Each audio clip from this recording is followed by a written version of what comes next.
Welcome to We Wine Whenever. I'm Wendy. I'm Kelly.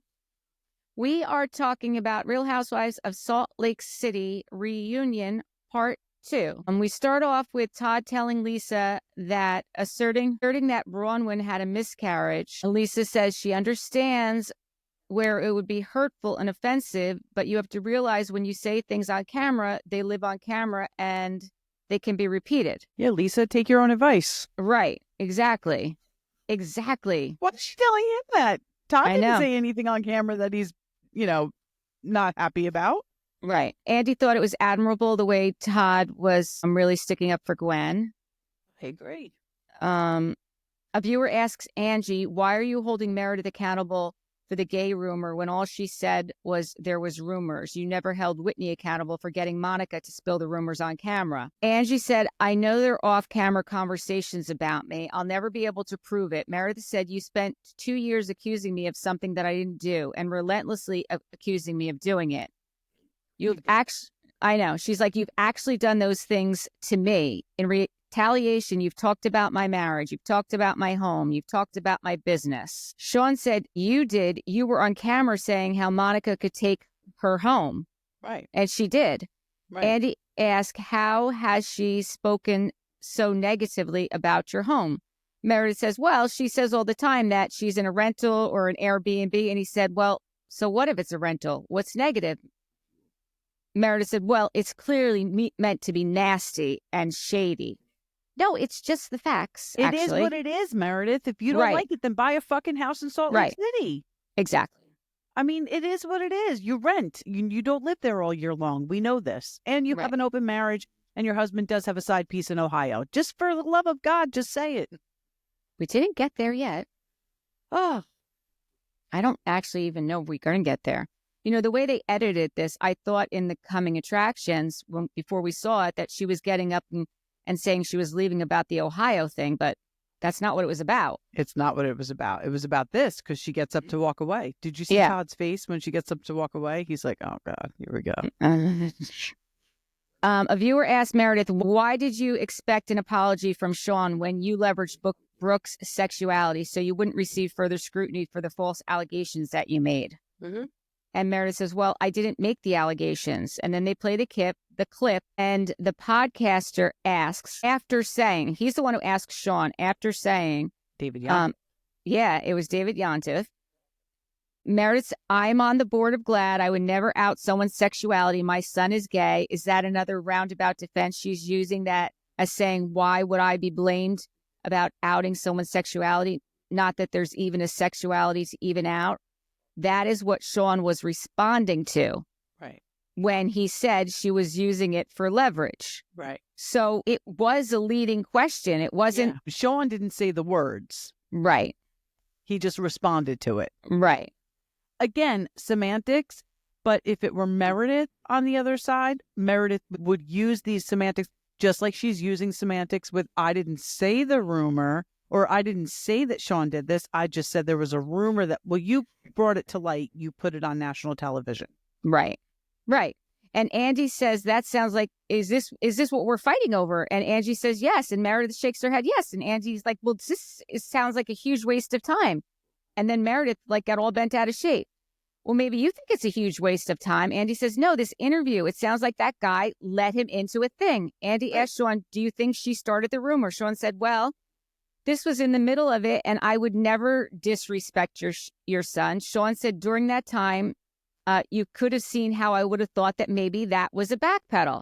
Sean said, at that time, I didn't know you well enough to know whether or not you were being honest with me, which is true. And now all the ladies are arguing that Monica is the one who said it. Monica is the one who brought it on camera. It was said at the pre-ski day. It was also said at Greek Easter. Good for Monica still being brought up. I know, right? A year later. And then it's like one side of the couch is arguing on Meredith's side. The other side of the couches are arguing the other way. At this point, I just want Meredith to leave. I do I too. just want her to leave. I know. And then Andy says, well, the control room is saying that Angie's right. And I'm like, thank goodness.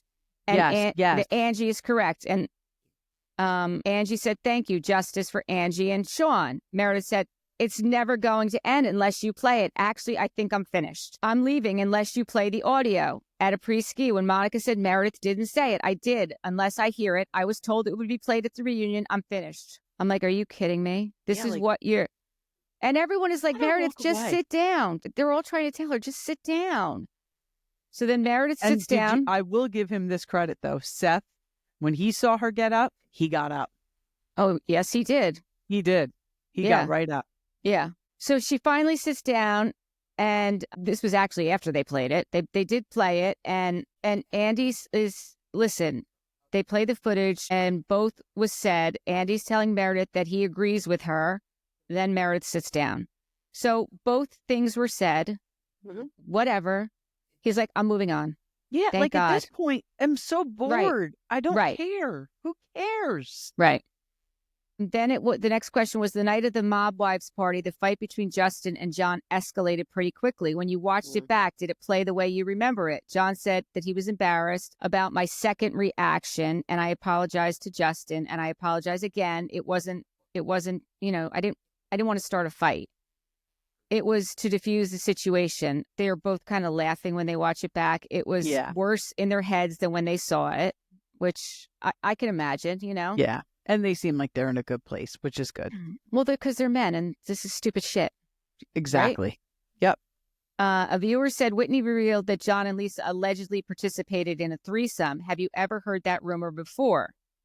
John said he never heard that rumor. Well, Lisa associated John's name with Circle Jerk in Mexico. Sean's name. Sean's name. Lisa said, yes, I did. Sean said, I'm never going to get away from this. And I feel like he's never going to get away from this. I know. I feel bad for him. I do too. Whitney apologizes for bringing John into that. Whitney said, I wanted to burn that with you because I wanted to apologize. I don't want to say anything about your marriage. I appreciate that. And John said he's cool. Did Whitney ever say who she was texting? She said that she texted Angie. When she gave her when she gave her the phone, she said, I text Angie this after I'm just wondering, because I don't think she'd have to worry about Angie, but I'm just wondering if she thought that somebody else was going to bring this text to light and she was trying to get in front of it. You know what I mean?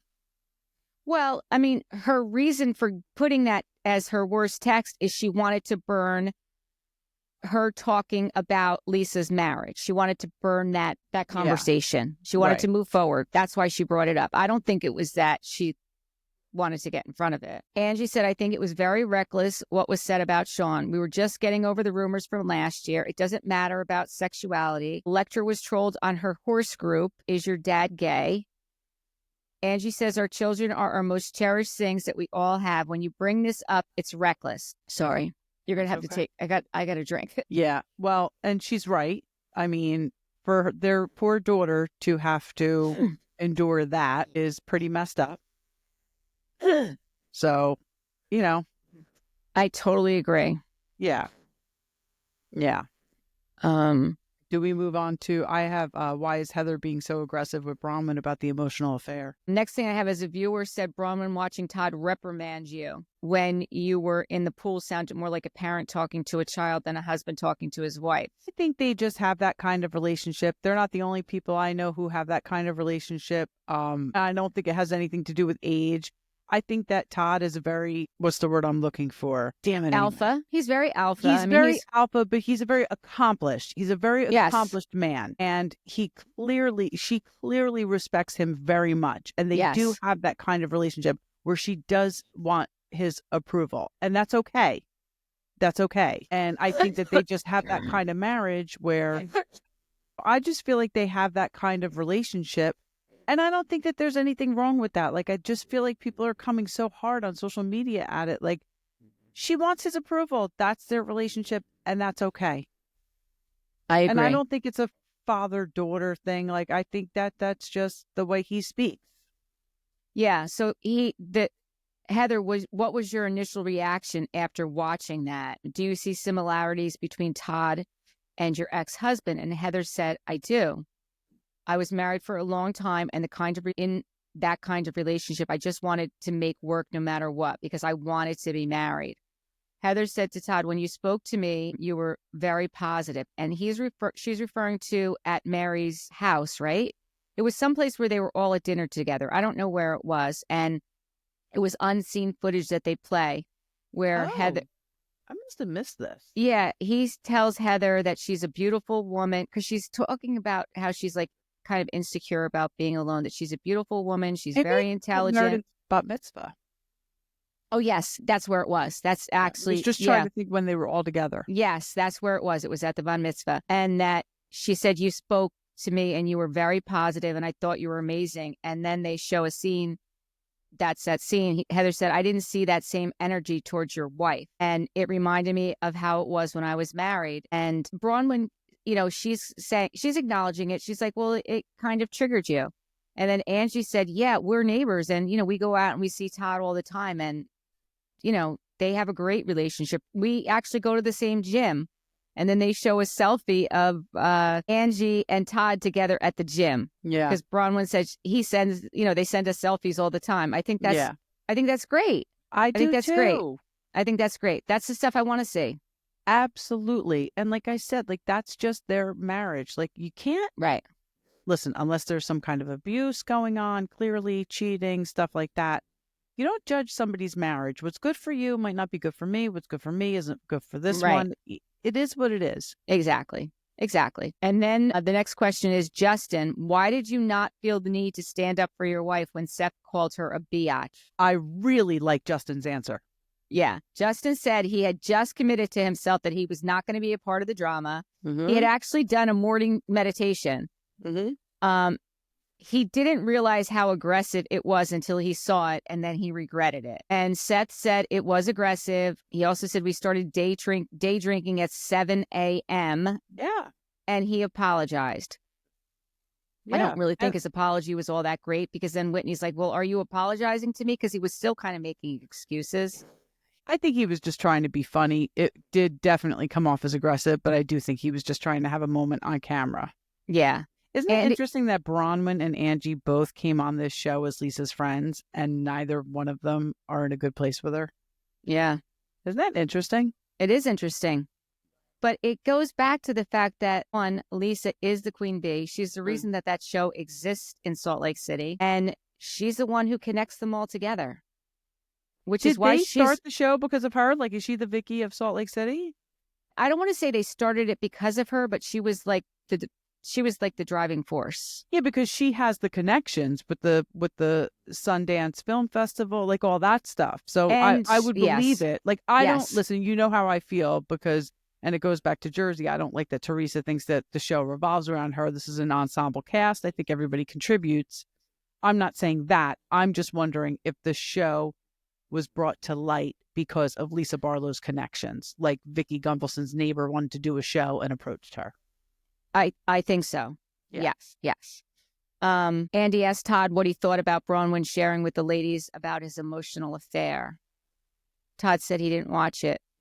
And then Bronwyn kind of started answering, and Bronwyn said, we talked about it. And then Todd said, anything she would have shared would have been more than he wanted her to share, which we knew that. Of course. And then Seth asked the question, it was only emotional? And Bronwyn said yes. And then she said, I wouldn't even say it was an emotional affair. There are a lot of people that Todd has conversations with. He goes a little bit further in a conversation than I would have. And then Heather says to Bronwyn, come on, when we were on the boat, said that he had been disloyal. You caught him in an affair. And then they cut to the clip where she said that. She said, he said it's a fatal flaw like in business. He's never satisfied with the deal. He just keeps pushing for the next and the next. And it's hard to turn that off when you get home. I didn't really understand where she was going with that personally. And I like Bronwyn, but I didn't really follow that very well. Listen, she said that in the heat of the moment. And I think really what she was saying is that it wasn't an affair. He was a little bit, I don't want to say flirty, but forward. Right. He was a little bit forward with a conversation. Right. And nobody wants that in their marriage. Right. But when it was brought to him, he apologized and said he wasn't going to do it again. Right. And then Bronwyn says, I told Todd and we talked through it. And then the ring with the 5 new diamonds and the 5 promises. So then Andy and I wanted to know this too. Like, what are the 5 promises? It's support, love, fidelity, transparency, and taking care of Gwen. Beautiful. Yeah. So fidelity and there was another one. Transparency. Transparency. Those right. both indicate that he stepped over a line. Right. That she felt he stepped over a line and he acknowledged that he stepped over a line. Right. So I don't think she was lying. I don't think someone could say she was lying. Maybe she was just expressing how she felt about it, but it did happen. Right. It happened. Right. And I thought it happened. I felt like when she was telling Yeah. the story, it was genuine. It wasn't like a made up story that she was just telling, but I felt like the way Heather was going for her. Totally aggressive. Yeah. It was Totally not called aggressive. for. It wasn't called for the way Heather was going for her. I think that Heather likes that Lisa and Bronwyn are not close. I think it all goes back to Heather just wanting to be with the cool girls. And she's on that couch with Meredith and Lisa, and she is sitting so high on her pedestal. Yeah.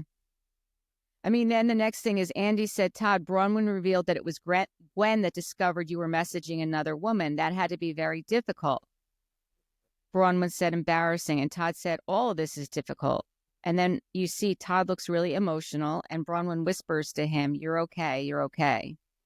Like, I felt bad for him at that. I did I too. really did. I did. Well, especially after all of the hate he's getting on social media. Like, I just feel like they're coming way too hard at him. Like, you can't watch these shows without acknowledging that everyone's marriage is different and you're going to see different relationships on these TVs. Nobody's hurting anybody.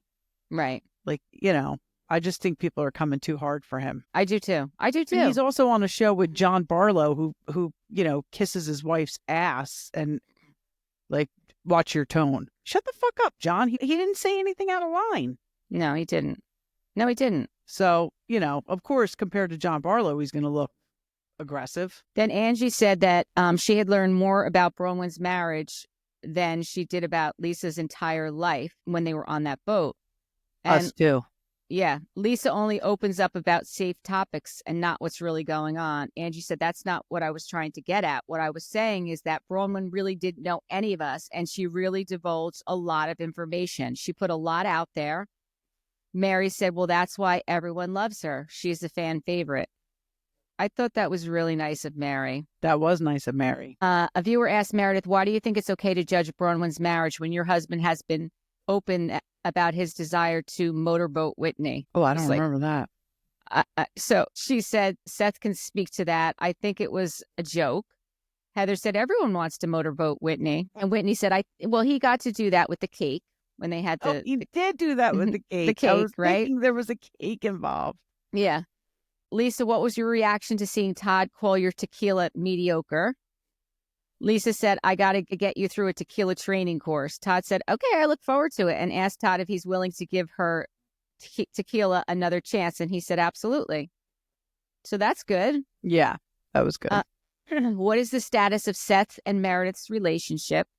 We saw that you're in Ohio a lot. Are you living separate lives? Meredith said Seth and I are monogamous. Seth said that he sees Meredith on the weekends, and it's helpful that he doesn't have to see her every day. He was joking about that. Listen, I'm here for it. Yeah. I'm here for a weekend marriage. Yeah. Todd jumped in and said, like, people have accused him and Bronwyn of the same thing, saying that they live in different states, but they do what works for them. And Todd, he totally understands the situation, and he agrees with what Seth said. Again, I thought that Todd came to their defense in that. I really did. I do too. I do too. He just seems like a very honest man, very straight to the point. People might not like the way that, like, we're from Jersey. We get it. Yeah. But I liked that he defended them in that situation.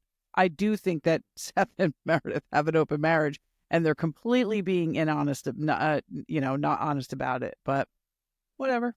Whatever works for them. Andy said a lot of questions on Twitter wanting to know if you have a side chick in Ohio. Seth said no. He said he has 2 side chicks, and he held up his hands. Yeah. That's his only side chick. Yeah. The next is tough. The next they show the clip of Mary and her son, Robert Jr. Yeah. And Andy says the amount of tweets we got when you shared your story was immeasurable. Mary said she felt the love and support.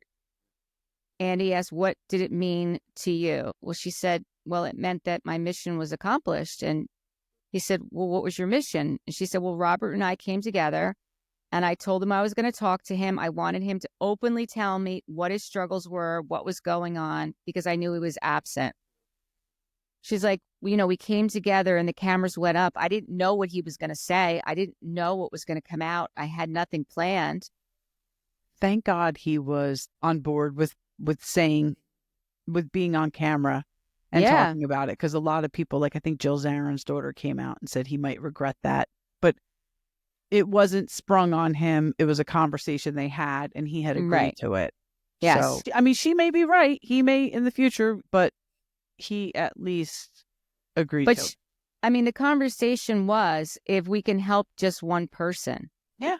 So that was the reason that he agreed to do it. And listen, they helped many, many, many people. They helped many people. Yeah. They're very brave. Both of them were very, very brave. And of course, Mary says she's going to be worried. You're going to worry for the rest of your life, every day for the rest of your life. Listen, I lost 2 nephews to drug overdoses. I worry about my own kids because of that. If you've experienced it in any capacity, you're going to worry for the rest of your life every day that it's going to happen to somebody, but especially certainly her. 100%. Being her son and going through this journey with him. Andy asks, what part of that conversation surprised you the most? He had ideations of suicide, very serious opiates, drugs he was taking. Mary said all of it. Of course. All of it. I didn't expect him to say all that. I didn't know what he was doing. And the fact that I was unaware, it scared me. Like, he lives in my house. We're so close. Like, I get that, And how can you know? Because he's isolating himself. You cannot know. No, and you cannot beat yourself up for not knowing. No. Then Andy said, talk to me about taking him to rehab. How long was he in rehab? But then he asks the question, but then he says, I guess the most important thing is he did actively want to go to rehab. Mary said the fact that he wanted to go, like, he was asking for help. When he opened up to me, that was his cry for help. Yes. He wanted to go. He wanted to change things. So then Andy asked again, well, how long did he go? And she said 30 days. And he said, well, what's it been like? She's like, listen, I still worry, things need to change. I think his friends need to change. And she's like, well, has he done that? And she's like, well, yeah, some, it's hard to know, right? It's hard to know. She can't be with him. Yeah. And Andy asked if he has emotional support from any sober people. And she's like, yeah, he goes to the, the AA and his friends and, that he met there. He has a sponsor, right? Did she say that? She didn't say that, but I'm sure he probably does. That's how the program works. Then Andy says, for me, hearing him say that he felt like a stain as a mom, that must have been.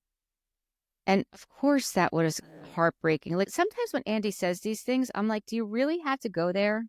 No, I totally agree with you. I mean, to hear it once out of your child's mouth is hard enough for him. And I know it's a reunion, but she's being very honest and open and telling you everything. Why did you say that? I know. It really, wrenching. It was heart-wrenching. And I really, honestly, I thought it was wrong. I don't think he should have said it. I don't either. I agree with you. I don't think he should have said it. Mary's crying. She's like, you don't want to hear your child say that. He's everything. Everyone is crying now. Except for, I don't know if you saw Meredith's face.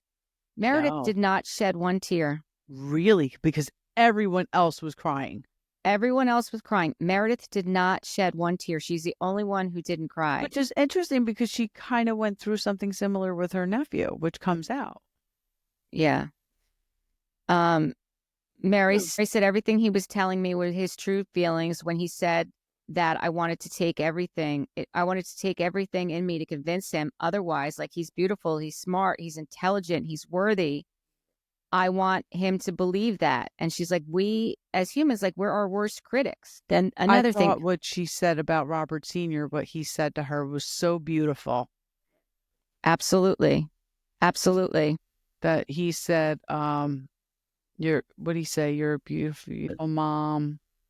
Yeah, Robert's so lucky to have such a great mother. You saved his life. Mary said he commended me. He said he loves me, and I was a beautiful mom. He told me he was proud of me. Andy said, does he say that often? Mary said, no.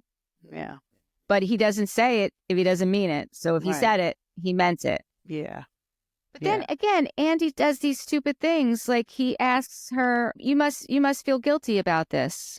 Yeah, like, what the fuck are you saying, Andy? Like, she should be in therapy to make sure she doesn't feel guilty about this, because it's nobody's fault. Right. People suffer from addiction because it's an illness and it's nobody's fault. And parents harbor this guilt because they don't know how to handle these situations, no matter what you do. Yeah. And I've seen people do everything imaginable to try to fix it. You can't. They have to want to fix it for themselves. So for a parent to harbor guilt is the worst thing in the world. And why would you ask that question? Yeah, exact words. Because he's never been through it. That's why. Well, his exact question were, well, Andy said you were also beating yourself up. You felt like you had missed this as a mom. Mary said, of course you do as a mom. When you have a relationship with your son, you want to give him the world. You want him to have a better life than you did. Then we find out I moved to New York for 8 years so that he could have the best education and have a diverse atmosphere. That's amazing. I know. I didn't want him to be raised like me. I was the only one in my class that was African American. They would play slave movies and the whole class would turn around and look at me. Oh my gosh. That's terrible. Heartbreaking. I do blame myself. I feel like somewhere I missed the mark. Mary said everyone has their own journey. Everyone has their own testimony. Everyone has their own story. And I feel like that one is for him. And again, Mary, what she did and what her son did, it's amazing. It's amazing. Who does not love Mary? So the Watch What Crappens guys on Watch What Happens Live, Andy asked them who the MVP of Salt Lake City was, and they said Lisa Barlow. I mean, Mary is clearly the MVP of this season. Stop it right now. 100%. Oh, my goodness. Angie said Mary did a great job the way she found the right words in the moment. I 100% agree. Totally. 100%. Bronwyn said you're a great example. Yeah. And then, let's see. I know Whitney said so. Okay, wait. Poor Whitney. I forgot. She doesn't talk to her father since season 1. She brought up her father. Who said this? Let's see. Mary said, okay, what an incredible testament to you that he felt so close to open up to you. I don't know who said that. I think Heather said something. Oh yeah, maybe that was Heather. It could be Heather. Yeah, it could be. And what an incredible testament to him that he was able to speak about it. So, oh no, Andy said this. Actually, this was Andy. That he was able to speak about it so eloquently, even though he appeared to be compromised, explaining that he felt like unseasoned chicken, and that the drugs made him feel seasoned. What a smart analogy, though. That's what everyone said. It was. Finally, an analogy on a Housewives show that people can understand and made complete sense. Complete sense. Then he asked Angie, what did it mean to you that Mary opened up to you during this whole process? And Angie said, I felt honored. She shared this with me. Andy asked if you connect with Mary because of the situation with your mom and her addiction. Again. I know. Angie says, listen, my situation was different because Robert wanted to get help. Mm-hmm. And I was too little. I used to think if I was old enough, like maybe I could have been a part of helping my mom. And then Mary said to her something that she's been waiting to hear for 43 years. I know if your mom could do it all over again, she would do it different. That's why it's an illness, people. Right. It's not a switch you can turn on and off. And when she people said don't that, wake up every morning, right, wanting to be an addict. They don't. No, they don't. They don't. I happened to see a clip today of Bros Show or Bra Bros or whatever we're calling them. I didn't hear the whole episode, but Steele was talking about this exact part, and he was in tears. And he said, this is exactly, thank God. He goes, I had cirrhosis at 27 years old. Imagine if my daughter didn't get to know me, my family, this is, I would have done things different. Yeah. And the fact that Mary said that to Angie, that's what Angie needed. And Angie's right. Mary does know the right words to say. And you know what? She is a minister. Yes. She is a minister. Yes. And you know what? This is a gift from God. Being able to know what to say and how to respond. Absolutely. That's a gift. Absolutely. That's a gift. That is a gift. Mary's a very wise leader, she said. Whitney is very emotional, and she's trying not to make eye contact with Mary because she's just and she's just really crying. Whitney tells us that she hasn't had contact with her dad since season 1, and she watched that with her children, and now they're able to understand why they don't have a relationship with their grandfather. Like, it's hard to explain to kids, and then for them to listen to Robert Jr. and hear it from him, you know. And Mary said, thank you. Yeah. Whitney is so grateful that Robert Jr. and his family were brave enough to share this. And then Andy asks if anyone in the group was surprised how close Mary and Angie became. And it's kind of silent. Angie and Mary are both, come on, be honest. And then Heather said, well, it was shocking that Mary's engagement and openness, like she'd never seen that before. Because Mary really wasn't. She wasn't, and she's grateful to know Mary, that those two have had their ups and downs. And she always looked at Mary as like cloud the sunlight would break through. Yeah. And that in that conversation with Robert, she considered, she's also said that when she watched that conversation, she felt like the sun was, breaking through the clouds. But she also said that Mary had counseled her, being Heather, spiritually in the past, which she had because Heather, she lost her church. Yeah. When she, so she did need someone. Like they've had great heart to hearts. Yeah. But and Mary said Mary felt like having Angie as a friend helped her clock in, which I thought was really nice for her to say. Absolutely. Yeah, because she felt very close to her. Yeah. Andy asks what the update on the church is, if she's still preaching, and are the renovations complete? And the renovations are finally done. They show us a quick picture of it. It's beautiful. She said she's had a few services there, but I guess they're getting back to it slowly. I'm happy to hear all this because I really thought, Heather McDonald said that the church was closed. The church didn't exist. Yeah, she did. But I guess the church does exist. I guess it was closed because they were renovating it. Yeah, maybe they were doing online. Like, we know, like we did church virtually through COVID. So maybe they were continuing it that way. Right. Right. So I was glad to see that Mary still has her church. Yeah, of course. But then Andy gets shady again about Mary and Meredith's friendship. Yeah. But I thought Mary explained it very eloquently. She did. She did. Andy asked Mary this season, you seemed light and engaged. What changed? Mary said, I don't know. I guess I felt like, I found a real friend. And then he said, Meredith, you and Meredith had a friendship. Did you not feel support from her? And you could see Meredith looks pissed. Mm-hmm. Right? Mm-hmm. Mary said, Meredith and my friendship is very different. Meredith is a beautiful friendship. She travels all over the world. I felt the support, but it's just different. Meredith said, I wish I could have been there for you. But then listen, I'm not a huge Meredith fan, but they show the text. Like, she was very sweet in her text. Please reach out to me if you need it. Here's my nephew's information. Like, that's what a friend does. Right. Right. And Meredith doesn't think that there was a breakdown in the relationship.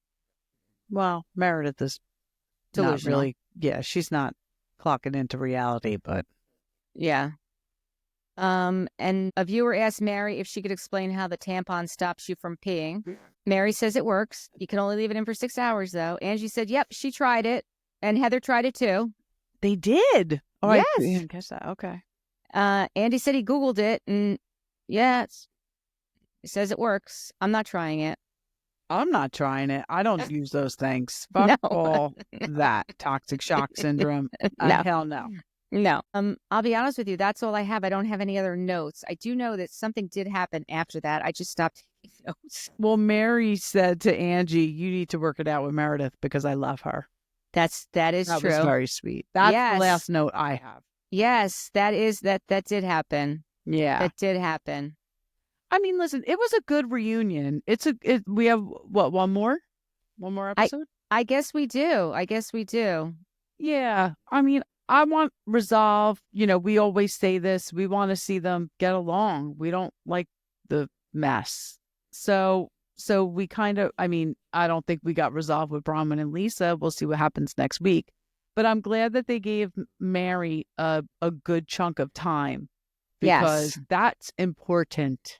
Like, that's what we need to, that it can't be the whole show, clearly, but the fact that she talked about it and her son talked about it, that's huge, because so many people are going through that. And it's a very difficult thing to talk about. It's very difficult for families to go through. It affects every single person in the family. So whoever's out there watching it will appreciate this. Yes, absolutely. Yeah. Absolutely. I'm glad it was brought to light. I really am. Yeah. I mean, I guess we have to see Brittany next week. Oh, that's right. There's definitely another episode because we haven't seen Brittany yet. I love the fact that she and Angie showed up with the same dress and Angie was like, bitch, please. Yeah. Take it off. Call somebody, tell them to run to Macy's and get you a new dress. And clearly that's what happened. Or, yeah, I mean, maybe she brought 2 dresses, I guess. I don't know. Oh, her dress was super cute. I love a short dress. Brittany's dress was cute. I thought her dress was cute. I did think I mean, I know Lori didn't like it. I thought it was cute. I thought it was cute. I mean, it's straight up like to be like, he's like, but that's what I like. Yeah, I thought it was cute. Yeah. So we'll have to wait and see what happens next week. Like I said, we haven't seen Brittany yet. And hopefully we wrap up some more stuff. And I guess that's it, right? That's it. I don't think there's anything extra, right, going on. We are gonna talk about the Justin Baldoni, Blake Lively thing. We have to do that sooner rather than later. Okay, we'll have to plan an episode where we talk about that because there's a lot. We got to add Ryan Reynolds into it now too because there's a lot going on. And Taylor Swift. It's so hard to follow. It's a lot. It's a lot. Oh, and Shane and Emily came up with their second episode. They have another episode. I didn't listen to it yet. Let's do it tomorrow. I didn't listen to it yet. I just saw there's a second episode on it. I listened to both of them and the Bravo docket, which I love. I did feel like Emily and Shane break it down more simply. The Bravo docket, I mean, they're all lawyers. All 4 of them are lawyers, but I feel like the Bravo docket really, the terminology they use, like if you're not, and I work for lawyers. Right. I just feel like Shane and Emily kind of break it down simpler. Yeah, I agree. Did you look anyone out there who's looking for a more simple breakdown? And we'll give you our simplest of all simple breakdowns. We will be the simplest. Did you listen to that other one I told you about? Not yet. I'll listen tomorrow. I have to clean my entire house tomorrow. I have a lot of work, so I'll plug in. I'll put my, my pods in, and that's a good idea. I have to clean out my closet. My closet is a disaster. I have to get rid of clothes. I think that's what I'm going to do too. I'm going to put in my AirPods, listen to some. Yeah.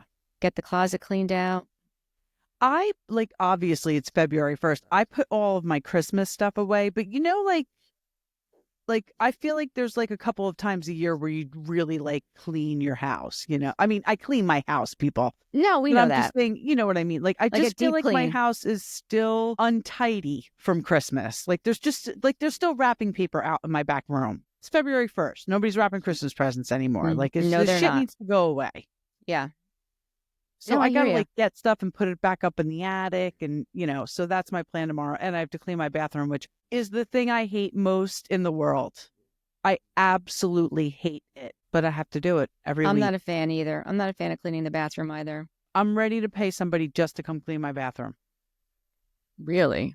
I swear on the Bible, I'm ready to do that. Well, I'll be honest with you. I only clean my bathroom, and the boys clean the other 2 bathrooms, or the bath and a half, because I'm sorry, they live here. They can clean a bathroom. I totally agree with you. So, I would do that. Nobody would clean it the way I'd want them to, though. Not a damn one of them. Matthew's the best cleaner. Nobody really does a job. Matthew's a really good cleaner. Really? He takes pride in his cleaning, too. He's a very good cleaner. He cleans better than I do. That's great, though. I know. I don't think Joe's cleaned a fucking thing in his whole life. Except himself. No, Matthew's her room. Yeah. My mom just said it to me today. So I have 2 sisters. And my mom said, I never made you guys help around the house because her mother, my beloved Nana, made her do everything. My mother did everything growing up. So when she had 3, she didn't make us do anything. And I was like, well, that wasn't great either. She's like, no, but thankfully you all 3 turned out to be good housekeeper. responsible and keep our houses tidy. Right. You But figured it out. we didn't, I mean, I didn't set the table. I didn't clean the table. I didn't do my laundry until I moved out. Wow. I did nothing. But now that's what I do with my kids. Tess does her own laundry and cleans her room, but the other one he don't do shit. He doesn't even bring his laptop in to charge it overnight half the time for school. These kids. Yeah. Okay. Until next time. Thank you for watching and listening. Bye. Bye.